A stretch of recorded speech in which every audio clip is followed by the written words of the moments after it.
Now, I want to share a story with you, and this is actually an article that I wrote over the weekend called All Wars Are Bankers' Wars. And I went in, I did a lot of research. It's posted to the front page of whatreallyhappened.com. I understand it's already gone viral. It's being reposted around the web.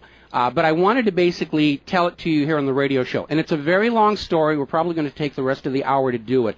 But it's something that you need to understand, that all of these wars and assassinations that we're told are crazed lone nut assassins or weapons of mass destruction or bringing democracy, all of them track back to the private central bankers as the initiating event. And the more you study this, the more you will realize all the wars are wars for the bankers, for the private central bankers. And I know a lot of people are going to have difficulty comprehending this, just how many of these wars we have fought as a nation were fought for no other purpose than to force private central banks onto nations that did not want them. So we're going to have a few examples so you understand why at this particular time in history the United States government is mired in so many wars against so many foreign nations. And there's plenty of precedents for this. Now, going back to the beginning, the United States fought the American Revolution primarily over King George III's Currency Act, which forced the colonists to abandon their own government-issued currencies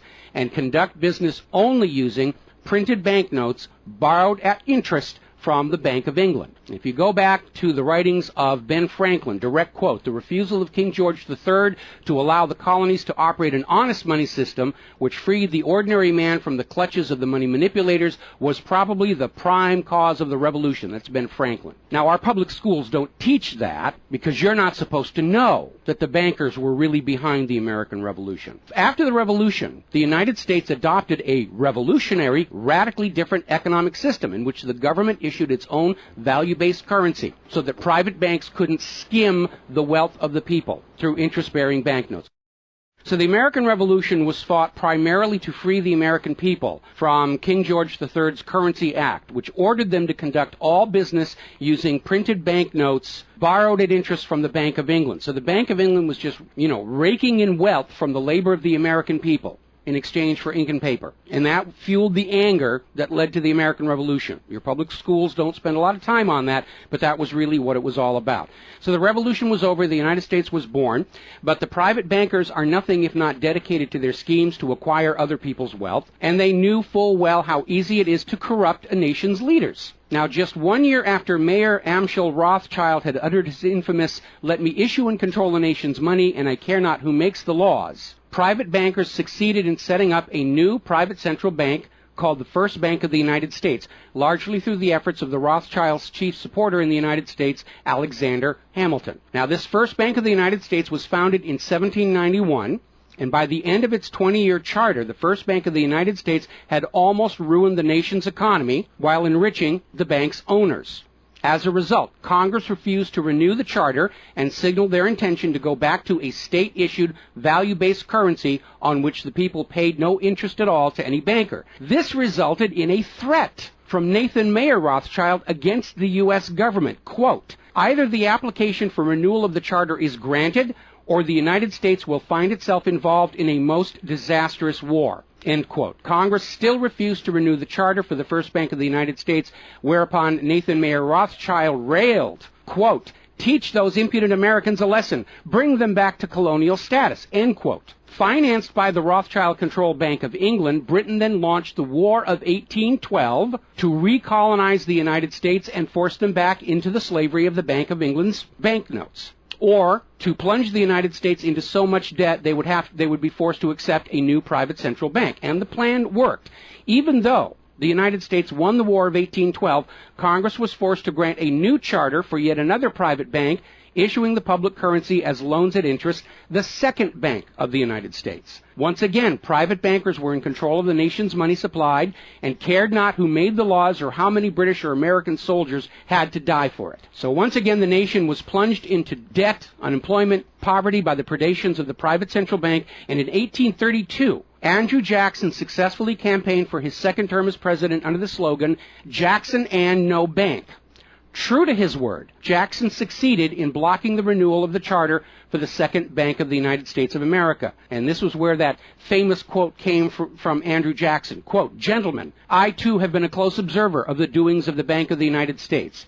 I have had men watching you for a long time, and I am convinced that you've used the funds of the banks to speculate in the breadstuffs of the country. When you won, you divided the profits amongst you, and when you lost, you charged it to the bank. You tell me that if I take the deposits from the bank and annul the charter, I shall ruin 10,000 families. That may be true, gentlemen, but that is your sin. Should I let you go on, you will ruin 50,000 families, and that would be my sin.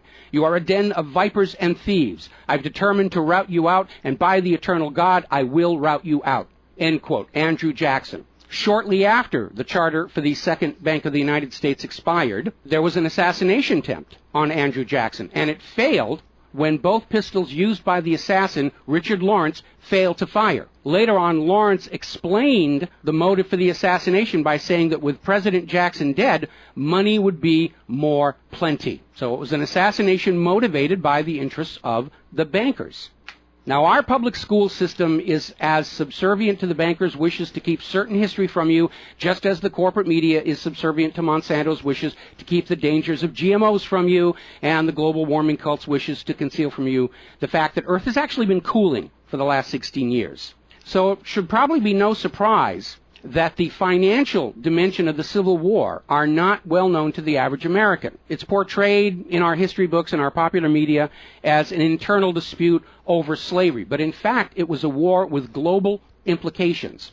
When the Confederacy seceded from the United States, the bankers once again saw the opportunity for a rich harvest of debt and offered to fund Lincoln's efforts to bring the South back into the Union at 30% interest.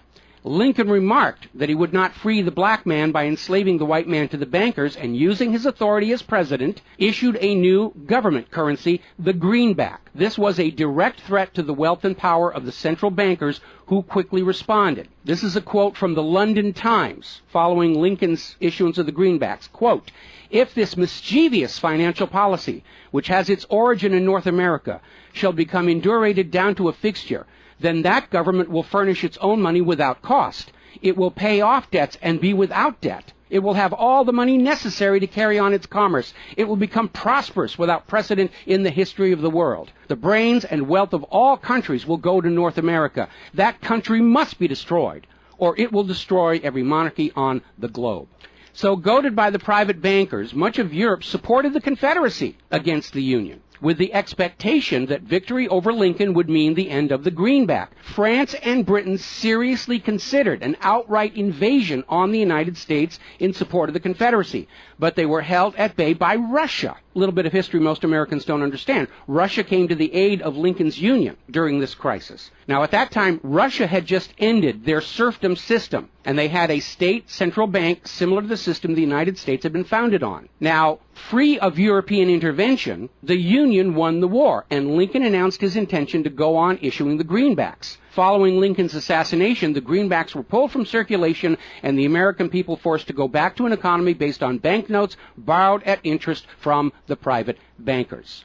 So finally, in 1913, the private central bankers of Europe, in particular the Rothschilds of Great Britain, the Warburgs of Germany, met with their American financial collaborators on Jekyll Island, Georgia, to form a new banking cartel with the express purpose of forming the Third Bank of the United States, with the aim of placing complete control of the United States money supply once again under the control of private bankers. Owing to hostility over the previous banks of the United States, the name of this third bank was changed to the Federal Reserve, in order to grant the new bank a quasi-governmental image. But in fact, it is a privately owned bank. It's no more federal than Federal Express. In fact, last year, the Federal Reserve successfully rebuffed a Freedom of Information lawsuit by Bloomberg News on the grounds that as a private banking corporation, and not actually a part of the U.S. government, the Freedom of Information Act did not apply to the operators of the Federal Reserve. So 1913 proved to be a transformative year for the nation's economy. First, with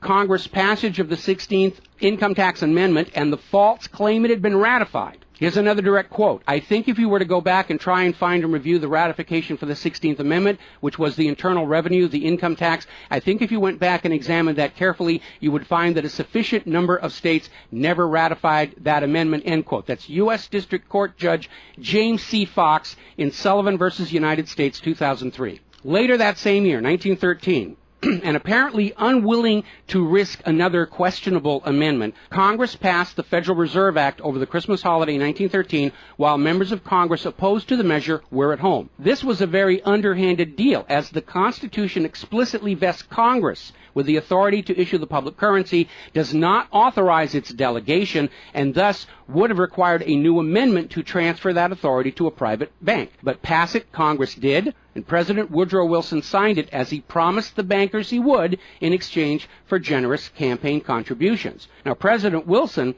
later regretted that decision. You've probably heard this quote before, but you're going to get it again. Quote, "I am a most unhappy man. I have unwittingly ruined my country. A great industrial nation is now controlled by its system of credit. We are no longer a government by free opinion, no longer a government by conviction and the vote of the majority, but a government by the opinion and duress of a small group of dominant men." That was Woodrow Wilson writing in 1919.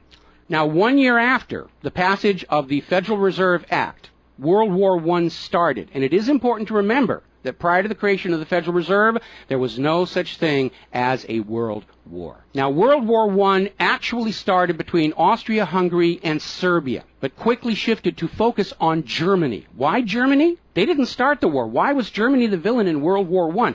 Well, the real reason was their industrial capacity was seen as an economic threat to Great Britain. Great Britain's pound was already in decline at the time because too much economic emphasis was on banking and finance, and not enough was on agricultural development, industrial development, and infrastructure. It's very much like the situation we have in the United States right now. All the financial operatives, they want to play the Wall Street games, and other parts of the economy are being neglected. We've lost a great deal of our manufacturing.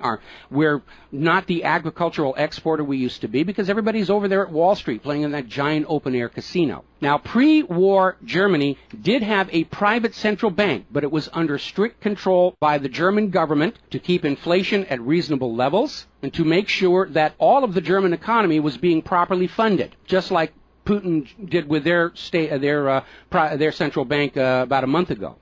Under government control by the German government, investment was guaranteed to internal economic development, and as a result, Germany had become a major manufacturing technological power. They were exporting products that Great Britain could not compete with. So in the media of the day, Germany was portrayed as the main opponent of World War I. And not just defeated, it was flattened. Now, following the Treaty of Versailles, Germany was ordered to pay the war costs of all the participating nations, even though Germany had not started that war. This amounted to 3 times the value of all of Germany itself. Germany's private central bank, to which the German government had gone deeply into debt to pay the cost of the wars, was allowed to break free of government control. That led to the massive inflation of the Weimar Republic, followed, permanently trapping the German people in endless debt. And money speculators were running rampant, and it led to these situations where you had literally a whole basket full of paper notes to get a loaf of bread. Now, when the Weimar Republic collapsed economically, it opened the door for the National Socialists to take power. Their first financial move was to issue their own state currency, which was not borrowed from private central banks. It was based on a unit of value, not a unit of debt. Freed from having to pay interest on the money in circulation, Germany blossomed and quickly began to rebuild its industry. It was an amazing transformation to see. The media called it the German miracle. Time magazine lionized Hitler for the amazing improvement of life for the German people and the explosion of German industry, and they even named him Time magazine's Man of the Year in 1938. And then once again, Germany's prosperity and freedom from a private central bank loaning the public currency at interest became a threat to other nations and other powers. I have a couple of quotes here from Winston Churchill that tells you what was really going through the minds of Europe in the years leading up to World War II. Quote, "Should Germany merchandise again," which means do business, "should Germany merchandise again in the next 50 years, we have led this war, World War I, in vain." That was Winston Churchill writing in the Times in 1919. Another quote, quote, "We will force this war upon Hitler if he wants it or not," end quote. Winston Churchill in a 1936 radio broadcast. Quote, "Germany becomes too powerful. We have to crush it," end quote. Winston Churchill in November 1936 speaking to U.S. General Robert Wood. Quote, "This war is an English war, and its goal is the destruction of Germany." Winston Churchill, autumn 1939 broadcast. So it was all about economics and profitability. Now, Germany's state-issued value-based currency was also a direct threat to the wealth and power of the private central banks around the world. And as early as 1933, they started to organize a global boycott against Germany to strangle this upstart ruler who thought he could run his nation without a private central bank. Now, as had been the case in World War I, Great Britain and other nations threatened by Germany's economic power looked for an excuse to go to war. And as public anger in Germany grew over the boycott, years later, in a spirit of candor, the real reasons for the war were made clear. Quote, "The war wasn't only about abolishing fascism, but to conquer sales markets. We could have, if we had intended so, prevented this war from breaking out without doing one shot, but we didn't want to." End quote. Winston Churchill to Harry Truman, March 1946. One more quote here. Quote, "Germany's unforgivable crime before World War II was its attempt to loosen its economy out of the world trade system and to build up an independent exchange system from which the world finance couldn't profit anymore. We butchered the wrong pig." End quote. Winston Churchill writing in his book, The Second World War. So the Wall Street tycoons recruited General Butler to lead the overthrow of the U.S. government and install a Secretary of General Affairs who would be answerable to Wall Street and not the people, would crush social unrest and shut down all the labor unions. General Butler pretended to go along with the scheme, but then exposed the plot to Congress. So they recruited Marine Corps Major General Smedley Butler to lead this coup d'etat, because Butler was very popular with the soldiers, and his image as part of this move would help convince the military this was the right thing to do. Now, to his credit, Major General Smedley Butler, remembering his oath to the Constitution, pretended to go along with the scheme, but then exposed the plot to the United States Congress. Congress, then as now in the pocket of Wall Street bankers, refused to act. When Roosevelt learned of the planned coup, he demanded the arrest of the plotters, but the plotters simply reminded Roosevelt that if any one of them were sent to prison, their friends on Wall Street would deliberately collapse the still fragile U.S. economy and blame Roosevelt for it. So Roosevelt was unable to do anything about this attempted coup d'etat until the start of World War II, at which time he prosecuted many of the plotters under the Trading with the Enemy Act. Now, mostly it was glossed over. Oh, it was just a rumor, unfounded. It's wacko conspiracy theory. But in 1967, the congressional minutes of Smedley Butler's revelation to Congress of the coup were finally released to the public. You ever see this movie, 7 Days in May, Kirk Douglas and Burt Lancaster, about an attempted military takeover of the United States of America? It was based loosely on this story. But of course, in the movie, the bankers being behind the Burt Lancaster character was completely removed from the script here. Now, Smedley Butler is also famous for writing a work called War is a Racket.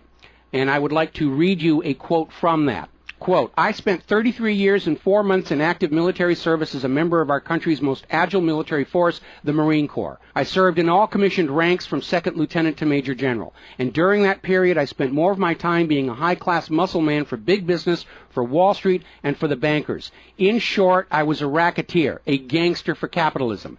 I suspected I was just part of a racket at the time. Now I'm sure of it. Like all members of the military profession, I never had an original thought until after I left the service. My mental faculties remained in suspended animation while I obeyed the orders of the higher-ups. This is typical with everyone in the military service. Thus, I helped make Mexico and especially Tampico safe for American oil interests in 1914. I helped make Haiti and Cuba a decent place for the National City Bank boys to collect revenues in. I helped in the raping of half a dozen Central American republics for the benefit of Wall Street. The record of racketeering is long. I helped purify Nicaragua for the International Banking House of Brown Brothers in 1909 through 1912. I brought light to the Dominican Republic for American sugar interests in 1916. In China in 1927, I helped see to it that the Standard Oil went its way unmolested. During those years, I had, as the boys in the back room would say, a swell racket. I was rewarded with honors, medals, and promotion. Looking back on it, I feel I might have given Al Capone a few hints. The best he could do was operate his racket in 3 city districts. I operated on 3 continents. General Smedley Butler, former U.S. Marine Corps Commandant, and he wrote that in 1935. So, now moving forward here. As president, John Fitzgerald Kennedy understood the predatory nature of private central banking. He understood why Andrew Jackson fought so hard to end the Second Bank of the United States. So Kennedy wrote and signed Executive Order 11110, which ordered the U.S. Treasury to issue a new public currency called the United States Note. Now, Kennedy's United States notes were not borrowed from the Federal Reserve. They were created by the U.S. government and backed by the silver stockpiles held by the U.S. government. It represented a return to the system of economics the United States had been founded on, and it was perfectly legal for Kennedy to do so under the Constitution. All told, some $4.5 billion went into the public circulation, which eroded interest payments to the Federal Reserve and loosened their control over the nation. 5 months after signing Executive Order 11110, John F. Kennedy was assassinated in Dallas, Texas, and the United States notes pulled from circulation and destroyed. Following Kennedy's assassination, John J. McCloy, president of the Chase Manhattan Bank and president of the World Bank, was named to the Warren Commission. Now, I don't care how good a banker he is, he's not qualified to be investigating a murder, which is what we were told the Warren Commission was all about, to get the truth of the assassination. But we all know that the Warren Commission was there to cover up what was going on, and obviously we can presume safely that John J. McCloy's presence on the Warren Commission was to make sure the American public never got even a hint of the financial dimensions behind the assassination. So, as we enter the 11th year of what I am certain future history will most certainly describe as World War III, we need to examine the financial dimensions behind all these wars. Why are we here? Why are our children being killed and crippled? Is this another war for the profit of the private central bankers? And the answer is yes. Now, toward the end of World War II, when it became obvious that the Allies were going to win and dictate the post-war political environment, the major world economic powers met at Bretton Woods, a luxury resort in New Hampshire, in July of 1944, and they hammered out the Bretton Woods Agreement for International Finance. The British pound lost its position as the global trade and reserve currency to the U.S. dollar. There are indications this was part of the price demanded by Roosevelt in exchange for the U.S. entry into the war. Now, absent the economic advantages of being the world's go-to currency, Britain was forced to nationalize their Bank of England in 1946. The Bretton Woods Agreement, ratified in 1945, in addition to making the dollar the global reserve and trade currency, obligated the signatory nations to tie their currencies to the dollar. The nations that ratified Bretton Woods did so on two conditions. The first was that the Federal Reserve would refrain from overprinting the dollar, basically as a means to loot real products and produce from other nations in exchange for ink and paper. It basically was an imperial tax imposed by the U.S. economic system on the rest of the world. That assurance of no overprinting was supposedly backed up by the second requirement, which was that the U.S. dollar would always be convertible back to gold by the U.S. government at $35 an ounce. Now, of course, the Federal Reserve, being a private bank and not answerable to the U.S. government, did in fact start overprinting paper dollars, which were sent to other nations around the world, and under Bretton Woods, they had to send back products and produce and raw materials at full value. And much of the perceived American prosperity of the 1950s and 60s was the result of these foreign nations having to send real raw materials, goods, produce, back to the United States in exchange for these little pieces of paper with ink all over them, because they were forced to accept these paper notes as being worth $35 per ounce of gold. Then in 1970, France started looking at this huge pile of printed paper notes sitting in their bank vaults, for which real French products like wine and cheese had been traded, and it notified the United States government that they would exercise their option under Bretton Woods to return all those paper notes for gold at the agreed-upon $35 per ounce exchange rate. The problem was the United States had nowhere near the gold to redeem all those paper notes. So on August 15, 1971, Richard Nixon temporarily, nudge, nudge, wink, wink, say no more, suspended gold convertibility of the U.S. Federal Reserve notes. This Nixon shock, as it was termed at the time, effectively ended Bretton Woods, and many global currencies started to delink from the U.S. dollar. And it created another problem, because the United States had been collateralizing their loans, money borrowed from other governments and foreign investors, with the American nation's gold reserves. And with the awareness that there wasn't enough gold to redeem all the Federal Reserve notes, lenders to the U.S. were starting to wonder, did the U.S. government have enough gold to collateralize their outstanding debts? Foreign nations began to get very nervous about the loans to the United States, and they were understandably reluctant to loan any additional money without some form of collateral. So what Richard Nixon did is he founded the environmental movement with the EPA and its various programs like wilderness zones and roadless areas and heritage rivers, wetlands, and all these other little different programs which all took vast areas of public lands and made them off limits to the American people, who are technically the owner of all those lands. But Nixon had no concern for the environment, and the real purpose of this land grab, under the guise of the environment, was to pledge those pristine lands and their vast mineral resources as collateral on the outstanding national debt. The multitude of all these different programs was simply to conceal the scale of the land grab and collateralization of the American people's heritage. And it actually today covers almost 25% of the entire nation, is now locked up by these EPA programs and pledged as collateral on government borrowing. Now, with open lands, available lands for collateralization already in short supply, the U.S. government embarked on a new program to shore up sagging international demand for the dollar. The United States approached the world's oil-producing nations, mostly in the Middle East, and offered them a deal. In exchange for only selling their oil for dollars, the United States would guarantee the military safety of those oil-rich nations. The oil-rich nations would agree to spend and invest their U.S. paper dollars inside the United States, particularly in U.S. Treasury bonds, which would be redeemable through future generations of U.S. taxpayers. The concept was labeled the petrodollar.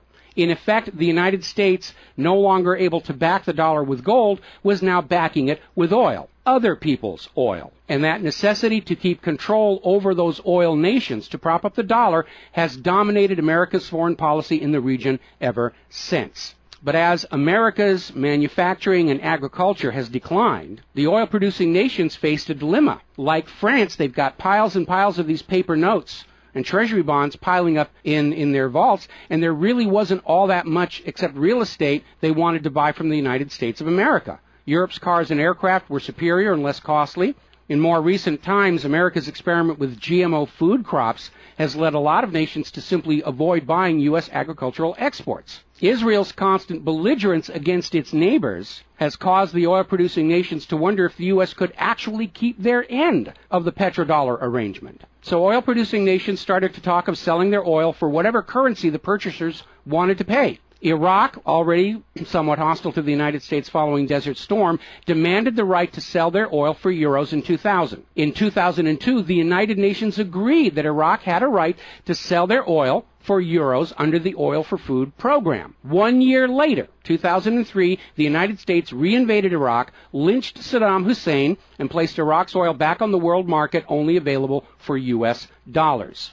Now, the clear U.S. policy shift following 9/11, away from at least attempting to appear to be an impartial broker of peace in the Mideast to one of unquestioned support for Israel's aggressions, only further eroded confidence in the petrodollar deal, and even more oil-producing nations started openly talking of trading their oil for other global currencies. So over in Libya, Muammar Gaddafi had instituted a state central bank and a value-based trade currency, the gold dinar. Gaddafi then announced that Libya's oil was for sale, but only for the gold dinar. Other African nations, seeing the rise of the gold dinar and the euro, even as the U.S. dollar continued its inflation-driven decline, flocked to the new Libyan currency for trade. This move had the potential to seriously undermine the global hegemony of the dollar. French President Nicolas Sarkozy reportedly went so far as to call Libya a threat to the financial security of the world. So the United States invaded Libya under the guise of supporting a popular rebellion. They brutally murdered Gaddafi, apparently because the object lesson of Saddam's lynching had not been enough of a message, imposed a private central bank, and returned Libya's oil output to dollars only. The gold that was supposed to be made into the gold dinars, as of the last report I could find, unaccounted for. Now, according to General Wesley Clark, the master plan for the dollarification of the world's oil nations included 7 targets: Iraq, Syria, Lebanon, Libya, Somalia, Sudan, and Iran. Venezuela, which has started selling their oil to China for the yuan, seems to be a late addition. What is notable about those original 7 nations targeted by the U.S. is that none of them are members of the Bank of International Settlements. This is the private central banker's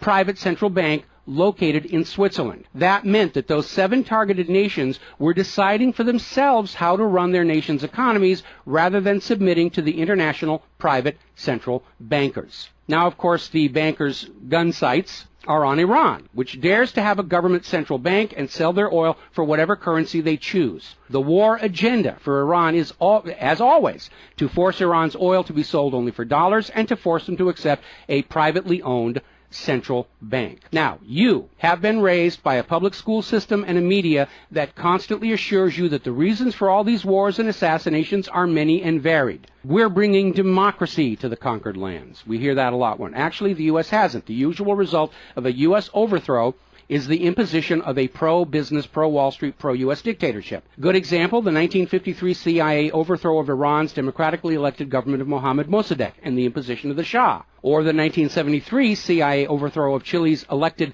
government of President Salvador Allende and the imposition of the dictator Augusto Pinochet. Another one of the excuses we'll get is we have to save the people from a cruel oppressor. That's the one they're using in Syria right now. Revenge for 9/11. That was a big one going into Iraq. And then later on, President Bush was caught on video saying, no, Iraq had nothing to do with 9/11. And behind all of them, that tired, worn-out, catch-all excuse for invasion, weapons of mass destruction. Assassinations are always passed off as crazed lone nuts to obscure the real agenda. And the real agenda of the bankers is very simple. It is enslavement of the people by creation of a false sense of obligation. Now, that obligation is false because the private central banking system by design creates more debt than money with which to pay the debt. There is no way out the way it's set up. It's impossible to escape as long as you're playing by their rules. And you need to understand, private central banking is not science. It is a religion. It's a set of arbitrary rules created to benefit the priesthood, meaning the bankers, and it is supported only because people believe this is the way it's supposed to be.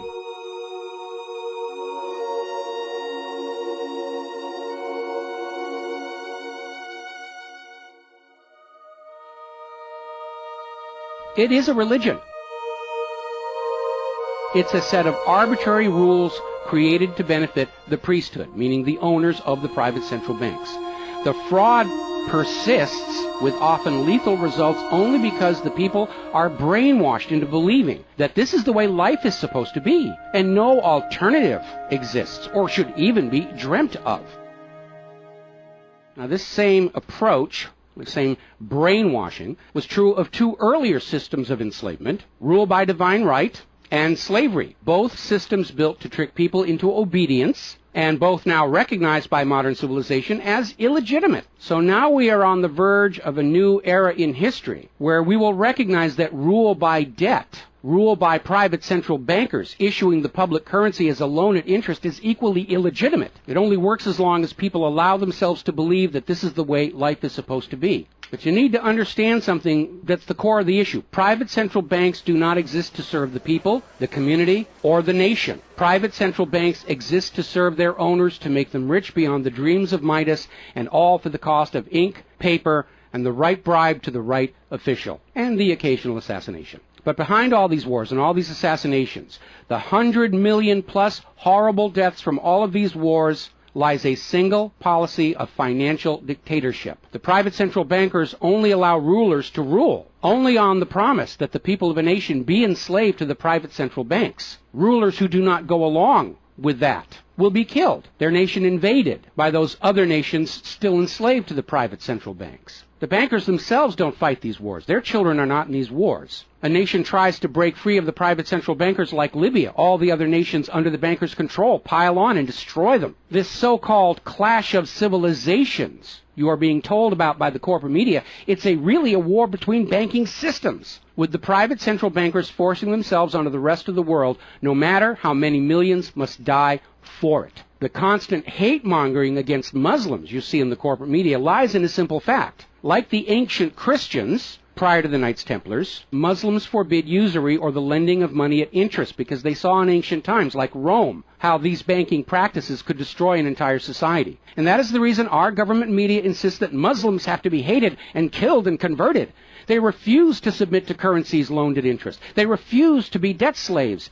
That makes them a threat to the natural order of the world, the new world order. So, off to war your children must go to spill their blood for the money junkies' gold. We barely survived the last 2 world wars. Now we're going into the 3rd one in the nuclear bioweapon age. That is very dangerous. We have to ask ourselves, are the private central bankers willing to risk incinerating the whole planet to feed their greed? Apparently so. You as parents, as siblings, as spouses, need to ask yourself, do you really want to see your loved ones in uniform, killed and crippled, all for a bank balance sheet? But the whole point of this article, the whole point of what I'm sharing with you today, and this is all history, you can go out and hunt it down for yourself. Behind all the flag waving, behind all the propaganda, behind the crazed lone nut assassins, weapons of mass destruction, all of the modern wars this nation have fought are wars by and for the private bankers, fought and bled for by third parties unaware of the true reason they're expected to gracefully accept being killed and crippled for. And the process is quite simple. We've explained it before on this show. As soon as the private central bank issues its currency as a loan at interest,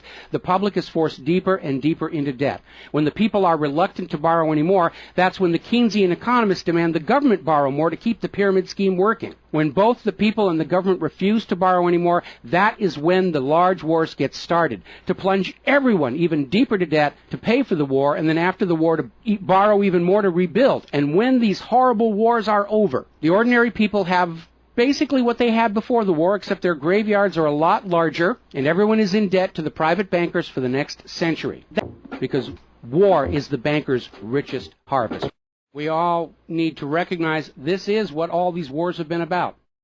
Private central banking, enlarging their domain, imposing their will on nations that do not want it, imposing their system on the rulers of nations who do not want it. Bribery, blackmail, assassination, they will do anything to maintain their stranglehold on the productivity of the world's people. And as long as private central banks are allowed to exist, inevitably, as the night follows the day, there will be poverty, hopelessness, millions of deaths in endless world wars until the earth itself is sacrificed in flames to Mammon. The path to true world peace lies in the abolishment of all private central banking everywhere, and a return to the state-issued, value-based currencies that allow nations and people to become prosperous through their own labor and development and efforts. Now, I mentioned the Knights Templars.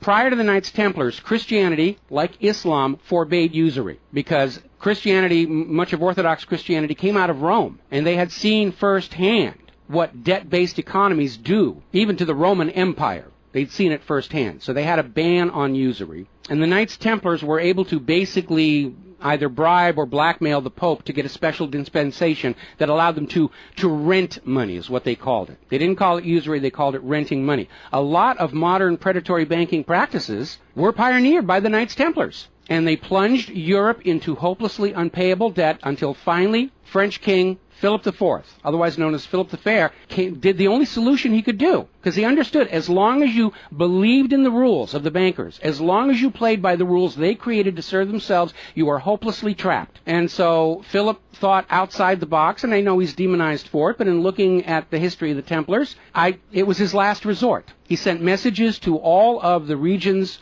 in France, secret orders on the same time, in the same moment, on the same day. All of the Templars were arrested, and their commanderies, which is what they called their banks, were broken into, looking for looted wealth. They didn't find a lot of it. It was a paper empire, just like the Federal Reserve is. It's all based on paper. There's nothing of any real value there. It's all paper notes. And he sent the Templars to prison and execution, except for Scotland and Portugal, where the Pope and King Philip IV really didn't have a lot of control.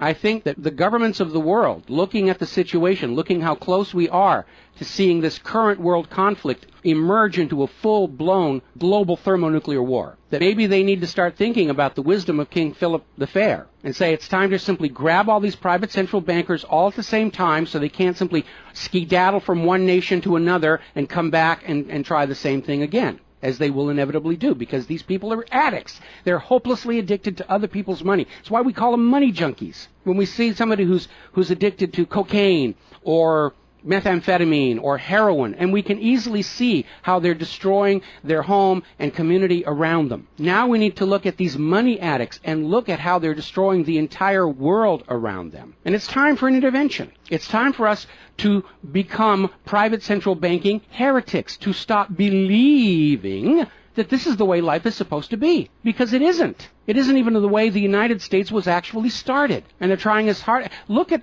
the destruction of our nation. We used to be the world's greatest nation. Now the most generous estimate is we're down to number 16 and still falling. And yet, despite the destruction to our nation, its infrastructure, its children, its quality of medical care, the quality of its manufacturing output, we still are compelled somehow to go out and force this same banking system onto the rest of the world at the point of a bayonet. Does that make any sense at all? Not to a rational human being. To a money junkie, yeah, it's perfect. But we're really at a crisis point in history. And the first step to resolving that crisis, to not let it go any further into a potential nuclear war, is to recognize that private central banking, ruled by manufactured illusion of debt, is no more legitimate a system of governance than rule by divine right or rule by slavery. We all need to recognize the true cause of all the pain and suffering and wars. It's not the terrorists, it's not Al-Qaeda. These are just distractions and set pieces put in front of your eyes so you can't see the very clear pattern behind much of modern human history. It's a war of banking systems, with the predatory private central banks seeking to eradicate any nation and any ruler that would dare try and operate their economy outside the control of the private central bankers. That's the real cause for the war. Is it something you're willing to fight and die for, to support these private central bankers? Is it something you're willing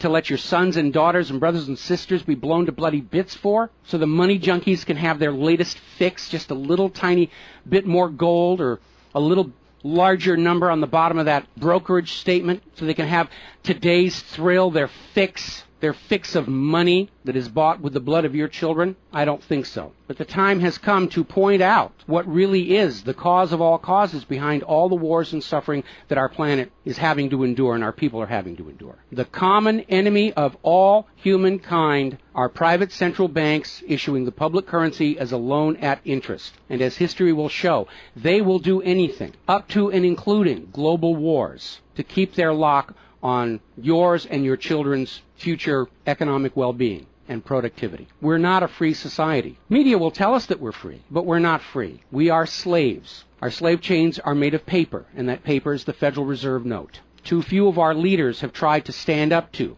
this system of enslavement, usually with lethal results. But if all the people of the world at the same time stand up and say no more private central banks, it will come crashing down, just as slavery did, just as rule by divine right did, and then we'll be embarking on a new era in human history, where the emphasis on social development is on the people and not on the money junkies.